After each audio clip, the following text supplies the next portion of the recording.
₹3 की अलॉटमेंट है, 2 और 3 5 और ₹5 की फाइनल कॉल। हाँ जी सर। चार सर बट अलॉटमेंट में भी तो प्रीमियम है ना ₹2 का। अलॉटमेंट ₹3 की हुई ना। हाँ तो 2, 3 और 5। 10 हो गए। हाँ जी सर, हो गए। हाँ ठीक। आपने मेरे को 4 पेज भेजा है। एक पेज पे जलेंट्री है, एक पेज पे आपका कोई वो छोटा सा कोई वर्किंग नोट्स है, पता नहीं कौन सा। इस पेज पे थोड़ा वर्किंग नोट्स है, पूरा वर्किंग नोट्स ही है, लेकिन वो अप्लाइड अलॉटेड वाला नहीं है।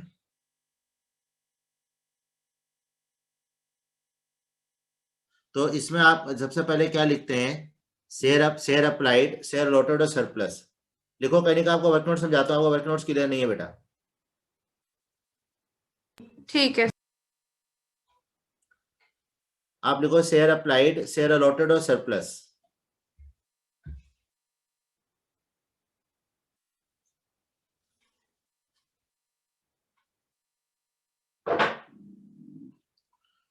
लिखते जाओ, बताते जाना।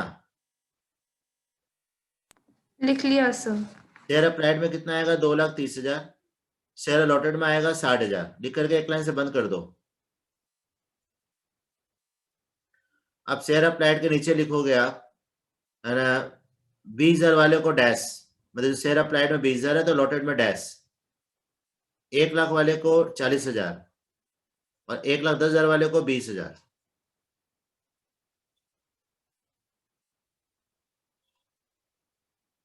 ये बहुत अच्छा क्वेश्चन था। लिख उसके लिया बाद सर। 20 जिनको शेयर मिले नहीं वो रिफंड हो गया, तो पहले कैटेगरी लिख दोगे 20। आप चेक कर लो, आपको 2,30,000 पूरा हो गया ना। हाँ 2,30,000 हो गया। उधर भी आपका 60,000 हो गया ना। हाँ 60,000 हो गया।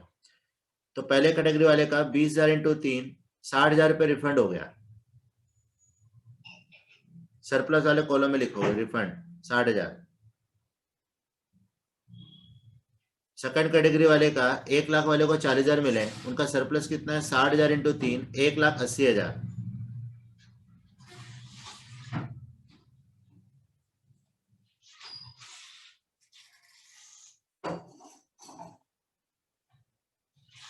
लिख लिया।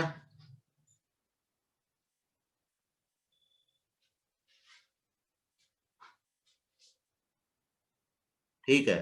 अब 1,80,000 जो सरप्लस आया, हमें देखना होगा कि उसका अलॉटमेंट में कितना एडजस्ट कर सकते हैं। तो बेटा 1,00,000 वाले को 40,000 शेयर दिए हमने और अलॉटमेंट ₹5 की है, तो 40,000 इंटू 5, 2,00,000 रुपए तक कर सकते हैं। और है कितना, 1,80,000, तो पूरा का पूरा 1,80,000 कंपनी रख लेगी अलॉटमेंट का। ठीक है सर। सर वापस बोलना ये पॉइंट। 1,00,000 वाले को, जिन्होंने 1,00,000 के लिए अप्लाई किया था उनको 40,000 अलॉट हुए थे, तो उनका जो सरप्लस में आया 60,000 शेयर इंटू 3 रुपये एप्लीकेशन है, तो 1,80,000 हमारे पास आया है। अब मुझे देखना होगा मैं अलॉटमेंट में कितना एडजस्ट कर सकता हूँ। तो 40,000 आपके अलॉटेड है, अलॉटमेंट ₹5 की है, तो कंपनी 2,00,000 रुपए तक एडजस्ट कर सकती है। और है कितना, 1,80,000, तो पूरा रख लेगी अलॉटमेंट पे। कपड़ा की का ऊपर है हुआ बगल वाला कपड़ा।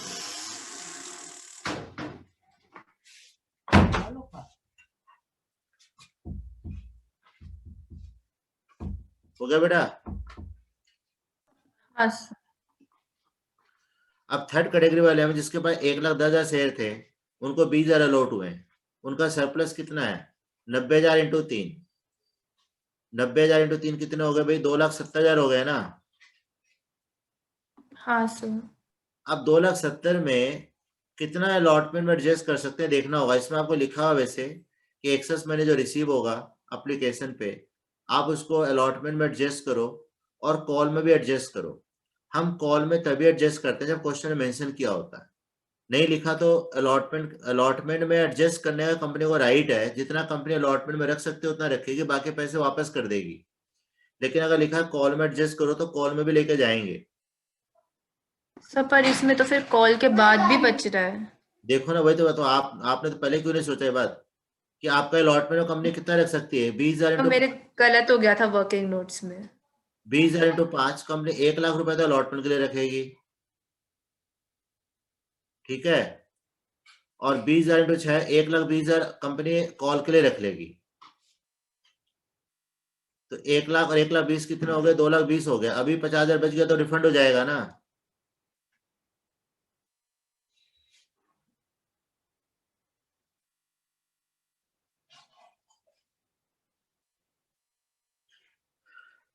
शिवान समझ में आ रहा है? ठीक है, तो यानी कि अगर आप देखा जाए तो इस कैटेगरी वाले का तो कोई एरियर हो ही नहीं सकता ना, कि उसने तो अलॉटमेंट के पैसे पूरे दे दिए और कॉल के भी पूरे दे दिए, उल्टे इसके पैसे वापस ही किए हैं। तो अगर हमारा वर्किंग नोट बनेगा भी, अगर कोई बंदा अलॉटमेंट नहीं भी दे रहा होगा तो इसी कैटेगरी का तो हो सकता है वो।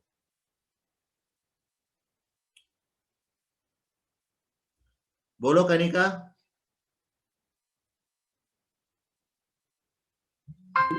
सर आ रहा है समझ में, सुन लिया मतलब ये तो। थर्ड कैटेगरी वाले का ना तो अलॉटमेंट पे एरियर होगा ना कॉल पे होगा। कुछ ने तो अलॉटमेंट के भी पैसे दे दिए पूरे, कॉल के भी दे दिए, उसके बाद पैसे उसको वापस ही किए हमने।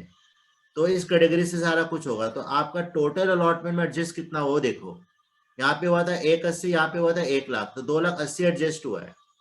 ठीक है, तो अब आपकी जो जर्नल एंट्री बनेगी, पहले बनेगी bank account debit to share application, उसमें आपका आएगा 2,30,000 इंटू 3, 6,90,000, 6,90,000। ये एंट्री करी थी ना पहली वाली आपने। हाँ सर। दूसरी एंट्री होगी शेयर एप्लीकेशन अकाउंट डेबिट 6,90,000। अब 2,30,000 को भूल जाओ। अब टू शेयर कैपिटल में कितना आएगा? 60,000 इंटू जितनी एप्लीकेशन की फेस वैल्यू है 2 रुपये, 60,000 इंटू 2 कितना होता है? 1,20,000। ये आपने करा होगा ना? हाँ यही करा है। सर रिपीट कर दो। सेकेंड एंट्री में आपका शेयर एप्लीकेशन डेबिट हो गया 6,90,000 से, फिर आपने लिखा टू शेयर कैपिटल में 60,000 into 2, 1,20,000। To security PM reserve 60,000 into 1, 60,000।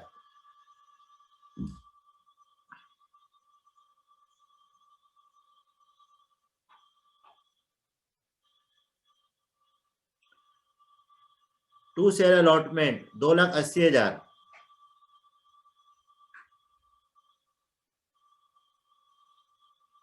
Shivansh अगर हम कॉल में एडजस्ट करते हैं तो उसको कॉल से एडवांस कहते हैं। और आपका फर्स्ट कॉल में कितना एडजस्ट हुआ था? वो हुआ था 1,20,000, तो हो जाएगा टू कॉल्स इन एडवांस 1,20,000। और आपका रिफंड कितना हुआ था? यहाँ रिफंड हुआ था 60,000 और यहाँ रिफंड हुआ 50,000। तो टू बैंक में आ जाएगा 1,10,000। कनिका दोबारा बोलो सेकेंड एंट्री। हो गया। अब आप सोचोगे आपने पहले क्या किया था और अब क्या कर रहे हो।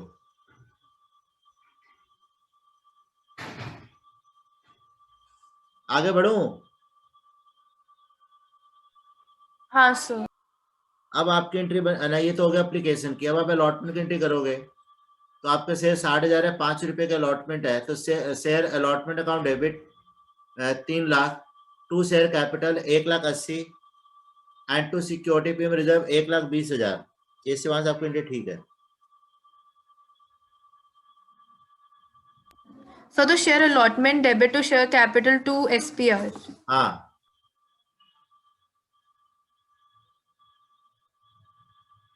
फिर आप रिसीव करोगे तो इसमें आपका लिखा हुआ है एक शेयर होल्डर है आलोक, जिसने अप्लाई किए थे 2,000 शेयर के लिए, वो बी कैटेगरी का है और उसने अपना ड्यू नहीं दिया। तो ड्यू क्या नहीं दिया भैया? उसने अलॉटमेंट नहीं दी और कॉल भी नहीं दी।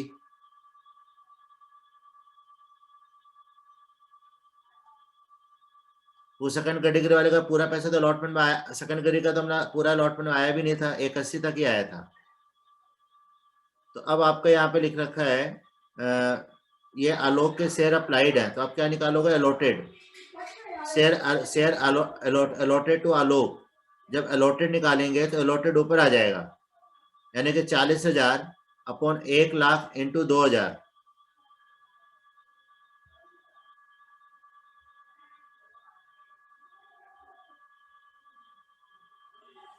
तो 40,000 अपॉन 1,00,000 इंटू 2,000। हाँ,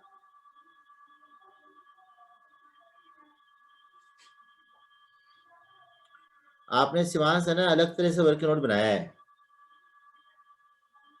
जैसे मैं पढ़ाता हूँ वैसे नहीं बनाया आपने, लेकिन आपने सर अलॉटेड शेयर निकाल दिया था 800, वो सही निकाला है। 800 शेयर। ठीक है, अब वर्क नोट्स में क्या लिखते हैं हम आगे? Application money received, application money received में आपका आएगा 2000 इंटू 3, 6000।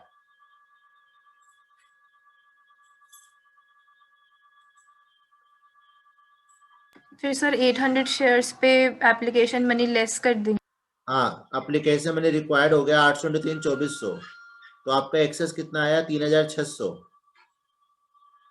यहाँ तक तो तूने सही किया है। इसके आगे तेरा वर्किंग नोट्स भेज दे। खाना खा लिए। बेटा इतना कर दिया? कनिका, हाँ सर। अब क्या लिखोगे आप? Allotment money due. आपका जो अलॉटमेंट मनी ड्यू है वो आपका 800 इंटू 5, 4000 रुपये। बहुत तगड़ा क्वेश्चन है वैसे ये। अभी तो देखो क्या क्या होता है आगे। अलॉटमेंट मनी ड्यू आपका होगा बेटा 800 इंटू 5, 4000।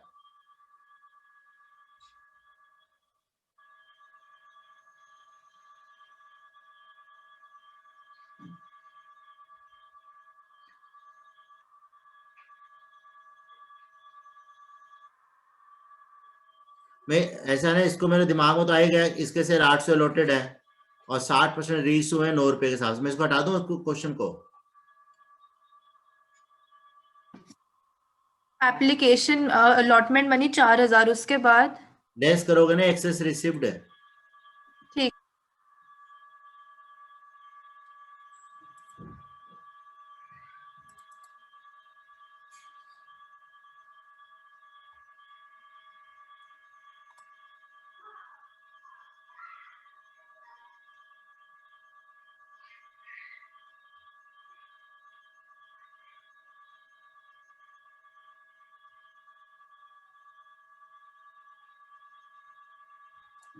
लिख दिया बेटा?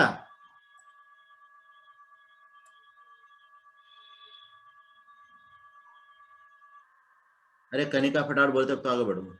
हाँ सर। आपने लिखा बेटा allotment due 5000, less excess receive कितना था आपका? 3600 ना?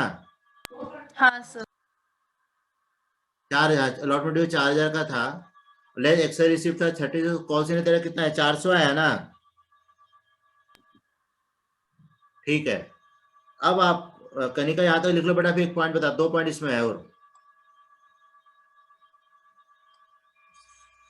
सर यहाँ तक लिख लिया। अब आप देखो, जो आपने एप्लीकेशन मैंने रिसीव लिखा था यहाँ पे, ये अलग कुछ कोई और क्वेश्चन का नोट्स है ये समझाने के लिए रखा सामने। हाँ आपका सर। आपका जो एप्लीकेशन मैंने रिसीव आया था कितना आया था? 6000 रुपये आया था ना? हाँ सर। तो इस 6000 रुपये में आपका एप्लीकेशन का प्रीमियम भी इंक्लूडेड है, यस सर। और वो 1 रुपये का है। और उसके अलॉटेड शेयर कितने थे? 800 थे। हाँ मतलब आप एप्लीकेशन मैंने रिसीव जो लिखते हो वो तो अप्लाइड शेयर से लिखते हो कि 2000 इंटू 6 2000 इंटू 3 आ गया, लेकिन हम प्रीमियम जब भी रिकॉर्ड करते हैं प्रीमियम अलॉटेड शेयर के हिसाब से करते हैं। तो बेटा इस 6000 में से माइनस हो जाएगा 800 इंटू 1, 800 शेयर हो गए अलॉटेड, और 1 रुपये का प्रीमियम एप्लीकेशन का। सर, तो हम 6000 से क्यों माइनस कर रहे हैं? 2400 से क्यों नहीं कर रहे? पहले आप 800 माइनस कर रहे हो, एप्लीकेशन ऑन प्रीमियम का पहले कर रहे हो 800 रुपये। सर ये पॉइंट समझ में नहीं आया। एप्लीकेशन ऑन प्रीमियम, जो हमें जो रिक्वायर्ड मनी है उससे हमें प्रीमियम सब्ट्रैक्ट करना चाहिए ना?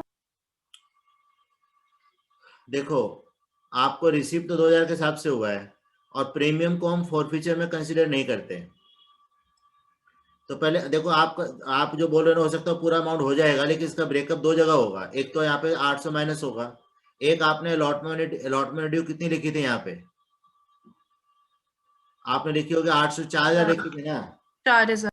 तो 4000 का ब्रेकअप करो यहाँ पे, अलॉटमेंट प्लस प्रीमियम। अलॉटमेंट कितने का हुआ आपका? 2400 रुपये का, और प्रीमियम हुआ 1600 रुपये का।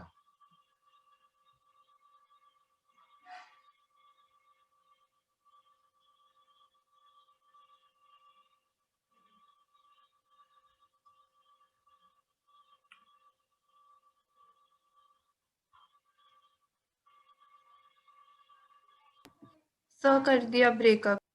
अब आपके पास यहाँ पे 2400 या 1600 है और एक से रिसिप्ट 3600 था, तो 3600 में यहाँ पे आपका जो है कितना 2400 पूरे यहाँ पे 2400 पूरे यहाँ एडजस्ट हो गए। हाँ सर। बचे कितने 1200 रुपये प्रीमियम एडजस्ट हो गए। सर मेरे को ये समझ में नहीं आ रहा कुछ। तो पहले मैंने आपको एक्सरसाइज कराया था तो कैसे समझ में आ गया था उस समय? तो पता नहीं, अभी क्लियर नहीं हो रहा। देखो बेटा, सबसे पहली बात ये होती है कि हम पहले नॉर्मल वर्क पहले जैसे बनाते हैं यहाँ से लेके यहाँ तक नॉर्मल कर लेते हैं। उसके बाद क्वेश्चन में अगर एप्लीकेशन में प्रीमियम है, अलॉटमेंट में प्रीमियम है, तो फिर हमें देखना पड़ता है कि हमारा प्रीमियम का क्या कैसे कैसे रोल होता है। जैसे मान लो पहले आपने अलॉटमेंट किया, तो अलॉटमेंट आपने लिखा पहले 800 × 5 4000, लेकिन आपका 2400 रुपये अलॉटमेंट का ड्यू है और आपका 1600 प्रीमियम का ड्यू है। तो जो एक्सेस रिसीव होता है पहले वो अलॉटमेंट में एडजस्ट होता है, बाकी प्रीमियम में एडजस्ट होता है। ठीक है मतलब सर। पहले अलॉटमेंट में एडजस्ट होगा जितना सरप्लस है, बाकी प्रीमियम में होगा।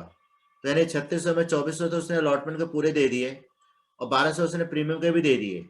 तो यानी 400 रुपये उसने प्रीमियम का नहीं दिया, जो अलॉटमेंट का प्रीमियम नहीं आया।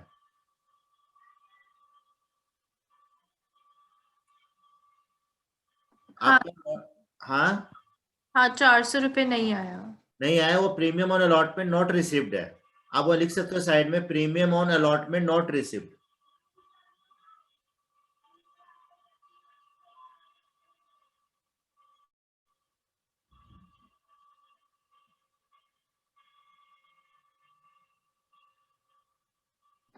हाँ सर। अब आपका जो देखो यहाँ पे 1200 रुपये हमारे प्रीमियम के आ गए ना, अलॉटमेंट का प्रीमियम। हाँ तो ये 1200 रुपये यहाँ से माइनस हो जाएगा। इसलिए माइनस होगा जब आप फॉरफीचर की एंट्री करते हो, वहां लिखते हो share capital account debit, security premium reserve debit, 2 share forfeited. तो 2 शेयर फॉरफिटेड में प्रीमियम इंक्लूड नहीं होता और शेयर कैपिटल में प्रीमियम नहीं आता, और ये वाला अमाउंट फॉरफीचर में जाता है।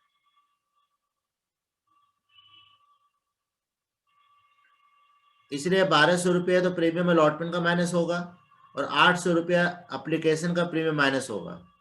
जो कंपनी के पास 800 रुपया एप्लीकेशन पे आया है अलॉटेड शेयर के हिसाब से, यानी 2000 माइनस करोगे आप तो आपका 4000 बचाना है यहाँ पे। हाँ 4000, तो 4000 आपका बॉक्स में जाएगा। जितना कंपनी प्रीमियम रिसीव कर लेती है उतना हम फॉरफीचर में से माइनस कर देते हैं, एप्लीकेशन में रिसीव में से माइनस कर देते हैं। तो अल्टीमेट देखा जाए तो आपको यही तो हुआ कि 2000 शेयर के हिसाब से प्रीमियम आया था ना आपके पास, 1 रुपये एक्स्ट्रा।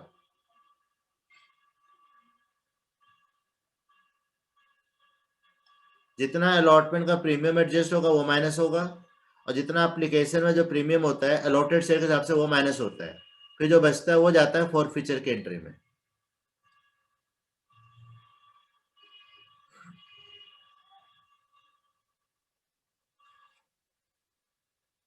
ठीक है सर।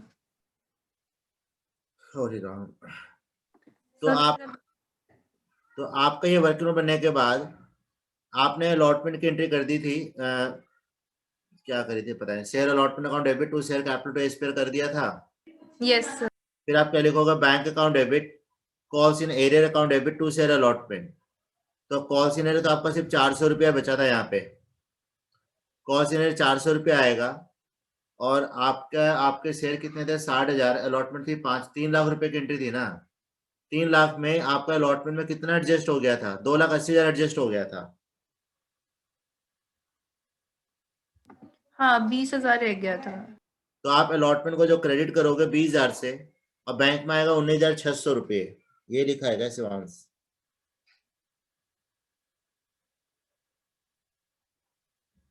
अरे शिवांश, आपने 4,000 कैसे लिखा कॉल सिनेरियो में? 400 बनेगा।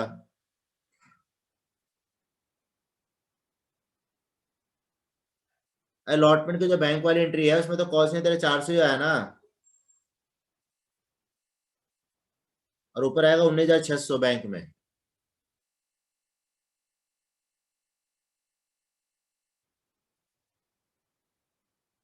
ठीक है कनिका?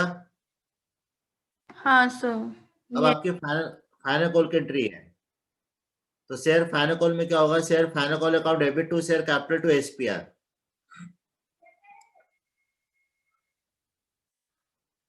कितना हुआ? 3,60,000। 3,60,000 हुआ ना?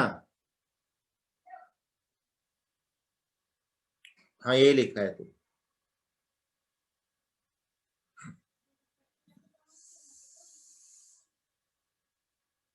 कनिका जरा फटाफट बढ़ो बेटा आगे। हाँ सर हो गया।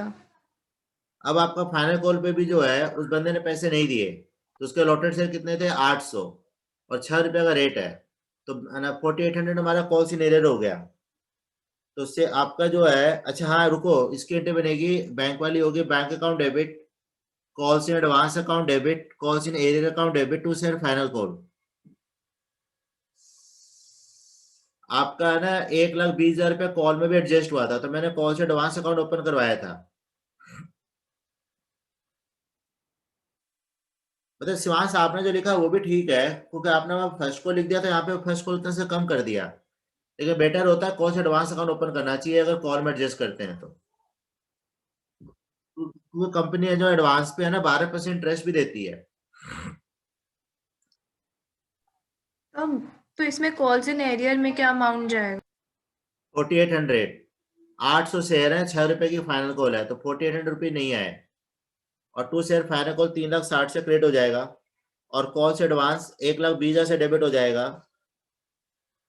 कॉल से advance account debit 1,20,000, call scenario 4,800, और बैंक में आ जाएगा 2,35,200।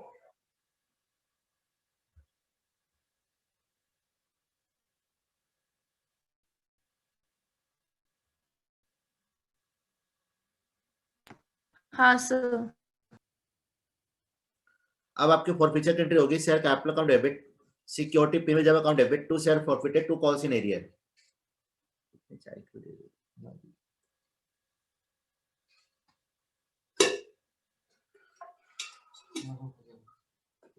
पेपर भेज दिया क्या? हाँ पेपर भेजा सर को? आज की डेट में भेज दूंगा मैं। ये टुकड़ा टुकड़ा में पेपर कर रहा है क्या? नहीं पर मेरे को भी वो बीच में भी मैंने मैक्रो करा, इंडियन करूंगा उसके बाद भेजूंगा।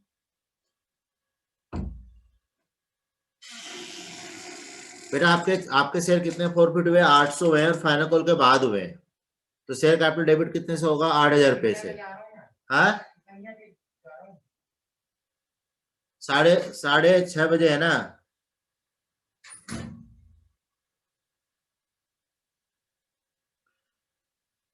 शेयर कैपिटल डेबिट हो गया आपका 8,000 रुपए से। अब प्रीमियम कितना डेबिट होगा बताना भाई। सर 3 रुपए, 24 रुपए डेबिट होना चाहिए। अलॉटमेंट में प्रीमियम कितना नहीं आएगा यहाँ पे? सर 400। अलॉटमेंट में सिर्फ 400 डेबिट होगा ना अलॉटमेंट का तो। ठीक है सर। और फाइनल कॉल का आएगा, फाइनल कॉल कितने का था? 1 रुपए का था ना, तो उसका हो गया 800। 800 और 400 1200 रुपए डेबिट होगा एसपीआर में।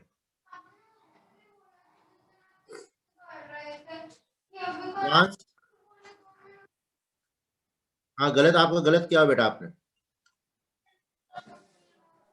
आपने क्या किया था कि अलॉटमेंट एप्लीकेशन का तो प्रीमियम माइनस कर रखा ऊपर, लेकिन अलॉटमेंट का प्रीमियम 1200 माइनस नहीं किया था।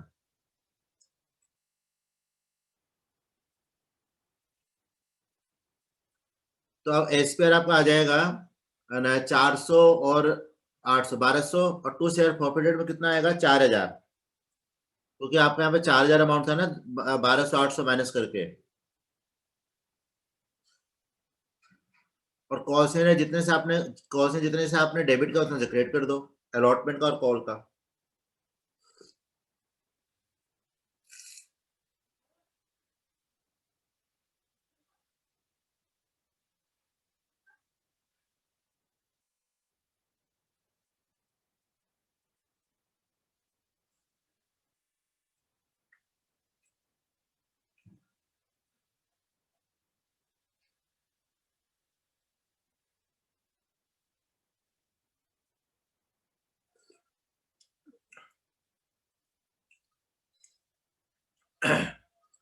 रीइशू आपके 60% शेयर हुए हैं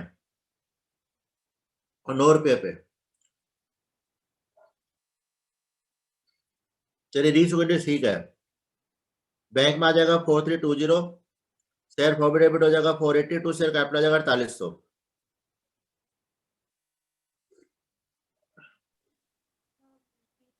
कितने शेयर्स रीइश्यू हुए हैं? 60%। आपके 800 शेयर फॉरफिट हुए थे, 800 का 60% शेयर रीइशू हो गया। तो 1200 into 9। बेटा आपके टोटल शेयर कितने फॉरफिट हुए थे पता है आपको? 800, सॉरी 800 का 60। 480 होते हैं।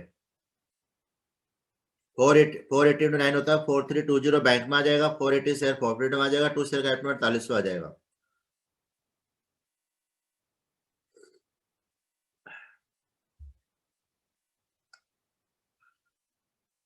अब last 80 share forfeited to capital reserve, तो इसका प्रोपोर्शन करना पड़ेगा।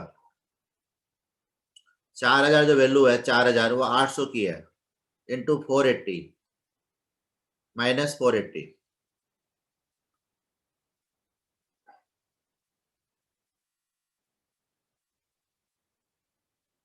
या तुम 4000 का निकाल दो, 60% कितना हो गया? 4000 का 2400 माइनस 480, तो 1920 रुपये आ गया कैपिटल रिजर्व।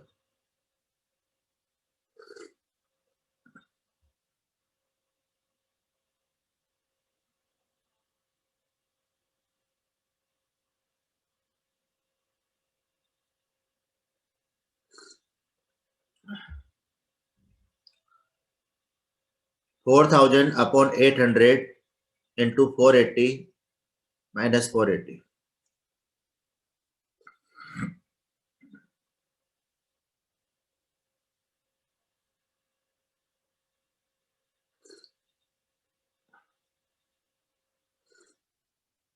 कितना है शिवांश?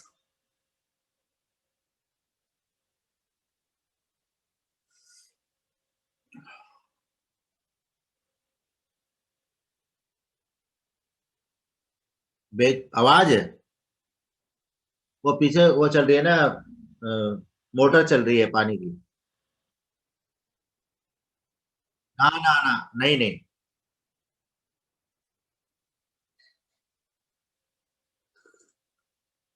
कैपिटल रिजर्व वाले वर्किंग नोट्स वापस एक बार एक्सप्लेन कर। देखो आपने जब शेयर फॉरफिट किया था तो 2 शेयर फॉरफिट में कितना अमाउंट लिखा था? सर कहाँ पर? अरे जब फॉरफिचर की एंट्री बनाई थी। सर कौन सी एंट्री? फॉरफिचर की। सर फो फीचर की जो बैंक अकाउंट डेबिट अच्छा नहीं, वो रीइशू किया है यार आपने, जब शेयर फॉरफिट 4000। तो 4000 जो वैल्यू है कितने शेयर की वैल्यू होगा? 800 शेयर की है ना। 800, हाँ 4000 अपॉन 800, तो उसे एक शेयर की वैल्यू आ जाएगी। Yes sir. इंटू करोगे जितने शेयर आपने रीइशू करे, 480 रीइशू करे, ठीक है सर। होल ब्रैकेट में ले लिया माइनस 480। माइनस 480 जो कर रहे हैं हम, जो रीइशू में जो आपका शेयर फॉरफिट डेबिट हुआ था उससे। ठीक है सर।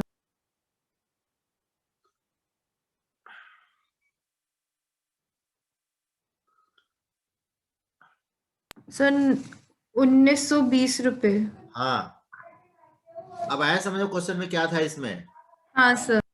अब बताओ आपने क्या करा था? आपने सस्ते में काम चला दिया। 10 सर रुपए मुझे 10 रुपए किलो आलू, 10 रुपए किलो आलू में घटा दिया काम। सर समझ में नहीं आ रहा था उस टाइम कुछ। अरे मैं मजाक से बोल रहा हूँ बेटा, मुझे आप देखो ना शिवांश ने किया, खाली शिवांश की खाली एक गलती हुई है इस पूरे में, खाली यहाँ से अगर ये तो बेटा यहाँ से है ना ये वाला प्रीमियम माइनस कर देता तेरा पूरा सही हो जाता आंसर, क्योंकि बाकी तेरा तेरा पूरा क्वेश्चन सही है और थोड़ा वर्किंग नोट ढंग से बनाना था बस, बाकी तो तेरा सही था काफी हद तक। कनिका ये जो क्वेश्चन मैंने बताया ना अभी आपको, ये ऐसा ही क्वेश्चन है, बुक का लास्ट क्वेश्चन है एकदम। ठीक है सर। लेकिन हाँ बेटा, मेरा कहने का जो बुक का जो लास्ट क्वेश्चन है उसमें ये प्रीमियम वाला कंसेप्ट है, लेकिन लेकिन उसमें ऐसा नहीं है कि हमारा अलॉटमेंट में एडजस्ट हो गया, कॉल में भी एडजस्ट हो गया, रिफंड भी होगा, ऐसा कुछ नहीं है। वर्किंग नोट्स तो नॉर्मल बनेगा, खाली वो एप्लीकेशन का प्रीमियम और अलॉटमेंट का प्रीमियम वाला कंसेप्ट ध्यान में रखना है बस।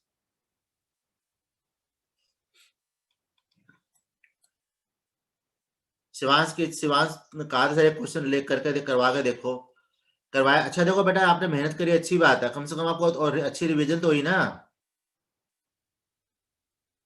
अच्छा भाई, हम इस डिबेंचर कर रहे थे ना। सर मुझे इलस्ट्रेशंस में किसके इलस्ट्रेशन में? Issue of debentures. अच्छा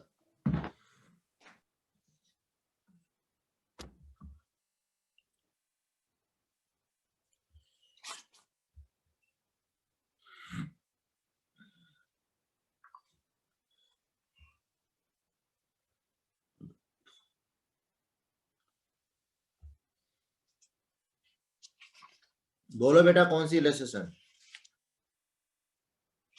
एक सेकेंड सर। अगर मैंने वो टॉपिक नहीं कराया और आपने उसकी कर रखी हो तो आपको दिक्कत आएगी। सर एक तो टॉपिक आपने नहीं करवाया तो उसकी एंट्री तो नहीं आई, बट एक और था जिसकी नहीं समझ में आई मुझे। बोलो।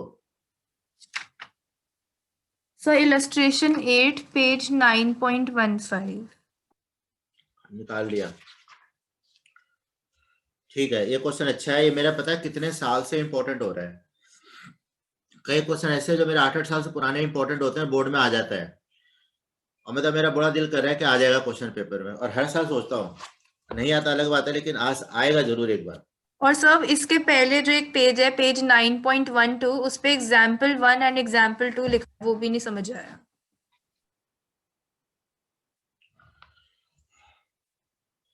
एग्जाम्पल 1 में लिखा है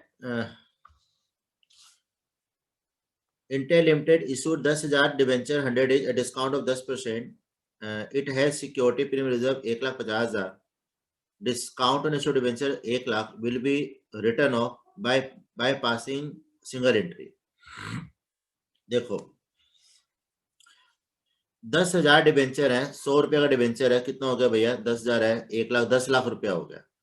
10 लाख का 10% डिस्काउंट कितना होता है? 1 लाख का डिस्काउंट हमारे पास है, और हमारे पास ए स्क्वायर का बैलेंस कितना? 1.5 लाख। ये तो आसान। अच्छा मैंने टॉपिक कराया नहीं ना आपको अभी, ये हाँ मतलब सर। मैंने आपको अभी तो डिवेंचर अभी स्टूडेंट बचा हुआ आपका अच्छा खासा। हाँ सर, एक ये चीज नहीं समझ में आई और एक एग्जाम्पल 8 नहीं आया। मैंने सिर्फ थोड़े एग्जाम्पल्स ही करे। नहीं 1-2 तो मैंने कराया नहीं, अभी कराता हूँ। पहले ये तो 8 तो मैं समझा देता हूँ। 8 कोई मुश्किल नहीं है, इसमें क्वेश्चन के 2 पार्ट है। शिवांश निकाल लिया बेटा 9.15 पेज। इसमें लिखा हुआ है कंपनी ने 4,000 डिवेंचर इश्यू किए 100 रुपए वाले, 20% प्रीमियम है, तो 20 रुपए का प्रीमियम हो गया। एप्लीकेशन 6,000 रुपए की आई है, ठीक है। पहले नीचे आप ये जो 4 कैटेगरी देकर उसको छोड़ दो, नीचे देखो क्या लिखा है। Generalized the above transaction including cash transaction if issue price is payable along with application. ये कह रहा सारे पैसे अगर एप्लीकेशन पा जाते तो क्या एंट्री करोगे आप? तो 2 एंट्री बनेगी। पहले बनेगी bank account debit to debenture application allotment. इसमें अमाउंट वो आएगा जो कंपनी ने पब्लिक से रिसीव करा है। 100 रुपए की फेस वैल्यू है, 20 प्रीमियम है, तो कंपनी ने 120 रुपए रिसीव करा, कितने के हिसाब से? 6,000 के हिसाब से। तो 7,20,000 हो गया, 7,20,000 हो गया। हमने डेबिट भी 7,20,000 से कर दिया।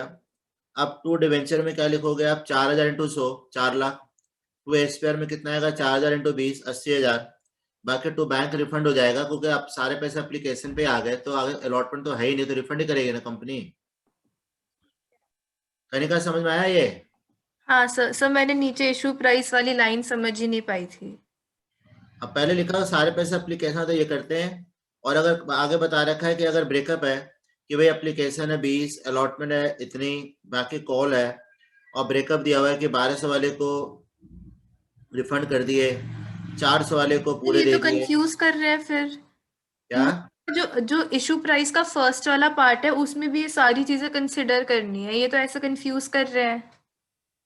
तभी तो बता रहा हूँ, ये क्वेश्चन मेरा कई साल से इंपॉर्टेंट हो रहा है, बोर्ड में आ जाता है, तो बच्चों को ध्यान रखना पड़ेगा इस चीज का कि पहला पार्ट करें कि सारे पैसे अगर एप्लीकेशन पे आ जाता है तो ऐसे एंट्री करो, और अगर ब्रेकअप करके आता है तो फिर पुराटा वाला टेबल बना करके फिर नॉर्मल एंट्री बनेगी जैसे बनाते हैं।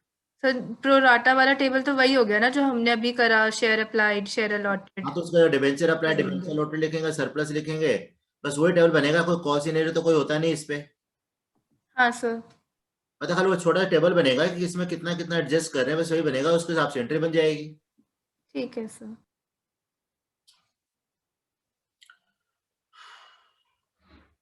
अब मैंने इस डिबेंचर में कहाँ तक कराया तो मुझे आइडिया नहीं है। सब मेरे को ना एक चीज रियलाइज हुई, प्रोराटा वाले जो क्वेश्चंस होते हैं उस हाँ, जो शेयर फोरफीट नहीं होता उसमें मेरी गलती हो जाती है उसके वर्किंग नोट्स में यूजुअली। अच्छा ठीक है, वो भी आपको सुधारना है। दूसरी बात ये भी कि आपका टेबल पर देखो ध्यान रखना पड़ेगा ना, कितना अलॉटमेंट एडजस्ट कर सकते हैं कितना नहीं कर सकते, आपको तो आपने दो भी नहीं किया था। इस क्वेश्चन में वो नहीं किया, बट बाकी जो क्वेश्चंस किए उसमें टेबल एडजस्ट हो जाती है, पर जो नीचे हम वर्किंग नोट्स नहीं बनाते जब भी जिसके शेयर फोरफीट हो रहे हैं हाँ, सीरीज में, उन उन वर्किंग नोट्स में मेरी गलतियां बहुत हो रही हैं। उसी गलती को तो ठीक करना है आपको। जैसे आपने कहा था सर एक क्वेश्चन मेरे को दोबारा कराओ, मैंने देखो दो आपको पीछे मैंने दोबारा ढंग से कराया, और यस। आपको इस, और मैंने ये भी कहा था शुरू में कहा था कि इसको शेयर चैप्टर ऐसे है, इसमें अगर कंटिन्यू क्लास नहीं लोगे, कंटिन्यू नहीं करोगे तो फिर अटक जाओगे बीच में आप। शिवांश मैंने कहा था कि नहीं कहा था? बीच में हमारी एक एक हफ्ते क्लास भी नहीं हुई, तो भूल जाते हैं उस चीज में। थोड़ा सा ना आप लोग भी ध्यान रख लिया करो क्लास व्लास का। मेरे साथ कोई प्रॉब्लम नहीं, क्लास वाला देने को नहीं है, मेन क्या होता है ना कि बच्चे इतने मांग लेते हैं क्लास में, भूल जाता हूँ। तुम लोग का डे फिक्स हो रखा तब भी गड़बड़ होने लगी आजकल मेरे से भी। अब मैं पहले वेडनेसडे निकलता नहीं था, अब निकलने लगा तो वेडनेसडे क्लास में प्रॉब्लम आने लगी। सब मम्मी कह रही थी कि आप ऑफलाइन क्लास ले सकते हो। मैं तो लेने रेडी बैठा हूँ, मैं तो अब निकल भी, तो अभी तभी तो निकल रहा हूँ, वेडनेसडे संडे तो निकल ही रहा हूँ। अब संडे संडे को मुझे एक कॉलेज वाली लड़की को भी पढ़ाना है, 2 दिन मैं निकल रहा हूँ अभी फिलहाल, क्योंकि है ना अभी अभी ऐसे रोज रोज निकलना तो दिक्कत हो जाएगी, क्योंकि है ना 80% पेरेंट्स तो मेरे को मना ही कर रहे हैं आने के लिए, तो इस चक्कर में ना उनकी जो ऑनलाइन की जो टाइमिंग है ना वो गड़बड़ हो रही है बार बार, इसीलिए आप लोग की वेडनेसडे को दिक्कत होने लगी थी मेरे को।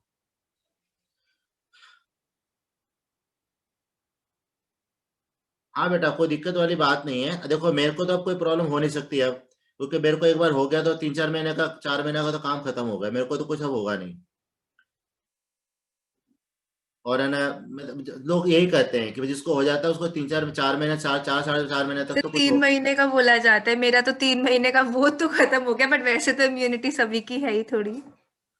हाँ मतलब देखो ये मैं नहीं कर सकता कि होगा नहीं, हो सकता होने के लिए हो जाए, कोई बड़ी बात नहीं है, लेकिन मैं बहुत प्रिकॉशन से चलता हूँ अपना, जितना भी हो सकता है। और मेट्रो तो ज्यादा यूज, मेट्रो एकदम बिल्कुल सेफ है, क्योंकि मैं मेट्रो में डंडा वंडा कुछ भी पकड़ता नहीं, बाकी मेट्रो के अंदर घुसो तो हाथ सैनिटाइज करना पड़ता ही है, बैग को भी सैनिटाइज करते हैं वो। मेट्रो का पूरा, मेट्रो के अंदर तो ऐसे घुसने देते ही नहीं किसी को भी, पूरा बैग को भी सैनिटाइज करते हैं, अपना हाथ भी सैनिटाइज तो करो। मैं एक बार सीपी गई थी, सीपी में मैंने देखा इतनी लंबी लाइन लगी हुई थी मेट्रो के आगे, मैं तो गाड़ी से गई थी, मम्मी पापा, बहुत लंबी लाइन। नहीं बेटा देखो ऐसा है कि सीपी में जो है ना, मैं भी गया था तो मैं भी ओला से आया था, लेकिन वो दिन था मेरा 1 जनवरी। आप डे देखो और ऑफिस टाइम देखो, क्योंकि सीपी के अंदर जो ऑफिस वाले लोग बहुत ज्यादा होते हैं, अगर आप ऑफिस टाइम में जाओगे तो बहुत रस मिलेगा।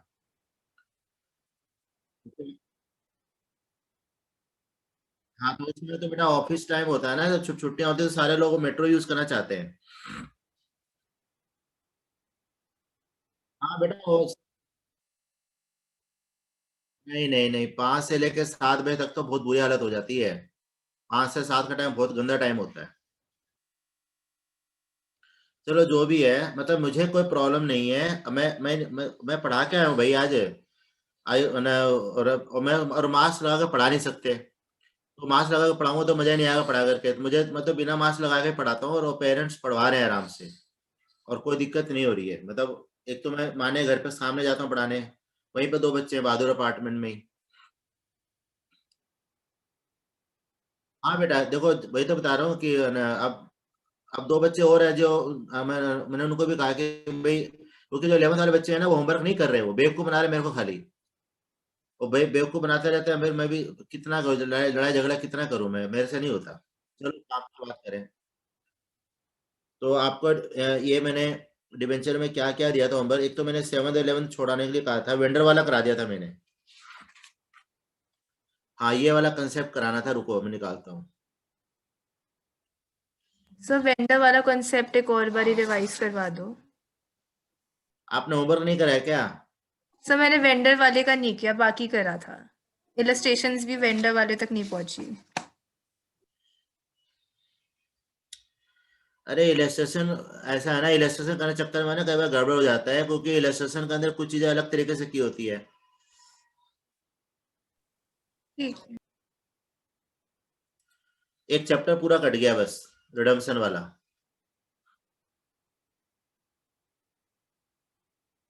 इशू डिवेंचर से कुछ नहीं कटा, रिडम्पशन डिवेंचर पूरा चैप्टर उड़ गया है। सर कुछ भी पोर्शन नहीं है, क्योंकि सीबीएसई कह रहा था ना हम कोई चैप्टर नहीं उड़ाएंगे, हम चैप्टर के पार्ट्स उड़ाएंगे। बेटा इशू डिवेंचर पूरा आ रहा है, इशू शेयर पूरा आ रहा है, रिडम्पशन चैप्टर खत्म कर दिया। आप ये नोट्स लिखो पहले फटाफट।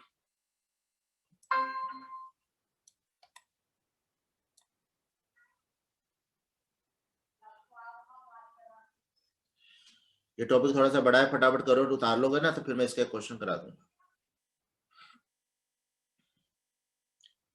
वेंडर वाले भी समझा दूंगा, कोई बड़ी बात नहीं।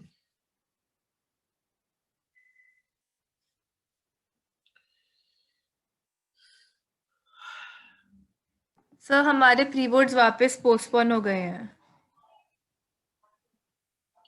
अब सबके तो अब हो रहे हैं, अब तो आपके कब हो रहे हैं? सब टीचर, हाँ मार्च में तो बोर्ड के प्रैक्टिकल चालू हो जाएंगे। सर तब हमारा कॉमन प्री बोर्ड होगा सारे बाल नहीं भारतीयों होगा का। ना फिर।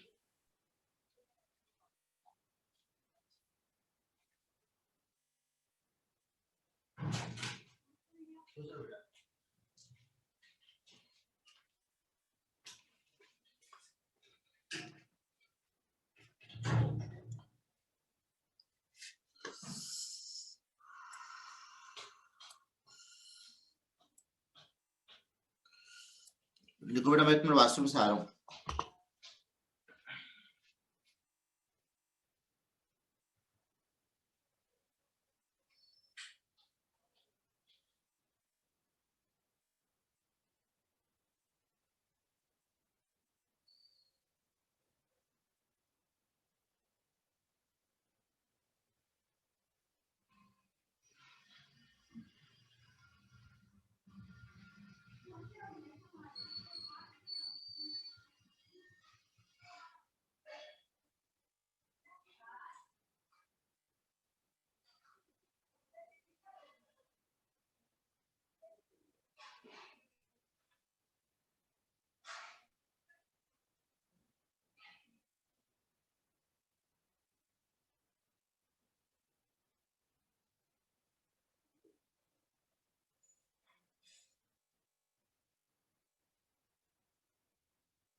हो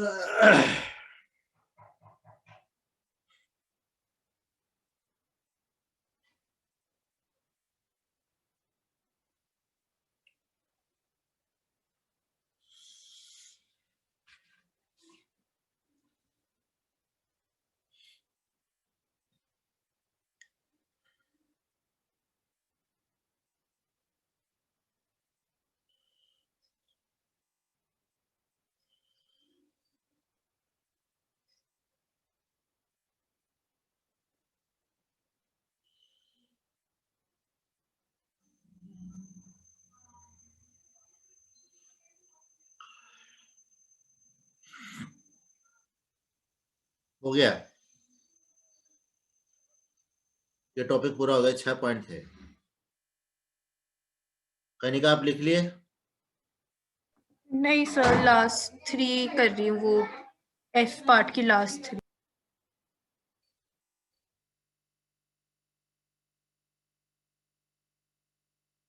नहीं, मैं समझाऊंगा अभी।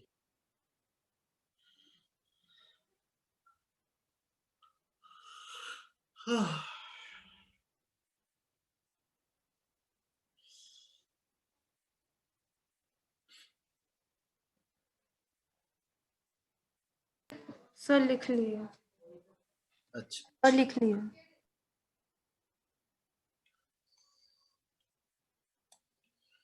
देखो ये आपके जो क्वेश्चन है 30 से लेकर के 36 तक, इसमें ये कंसेप्ट है।